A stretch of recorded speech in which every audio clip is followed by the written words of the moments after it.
আসসালামু আলাইকুম বন্ধুরা, দেখেন নদীর সুইচ গেট। তো এখন কিন্তু বর্ষার সিজন, এখন পানি চলে আসছে। আপনাদের মাঝে 1 মাস আগে আমি ভিডিও দিয়েছিলাম, তখন শুকনা ছিল।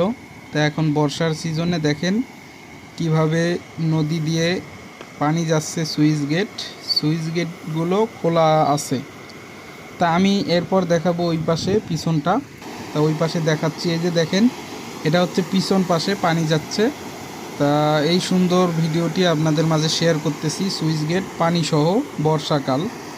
তা আপনারা অনেকে আছেন দেখতে চেয়েছেন যে সুইচ গেট বা নদীতে কিভাবে পানি যাচ্ছে সেটা দেখতে চেয়েছেন। তা আপনাদের মাঝে শেয়ার করতেছি। এই যে দেখেন বন্ধুরা, পানি এরকম যাচ্ছে নদী দিয়ে। তা অবশ্যই আমাদের ইউটিউব চ্যানেলটি সাবস্ক্রাইব করবেন এবং আমাদের পাশে থাকবেন। আমরা নিয়মিত এরকম সুন্দর সুন্দর ভিডিও আপনাদের মাঝে শেয়ার করি। তা অবশ্যই আমাদের সাথে থাকবেন। আসসালামু আলাইকুম।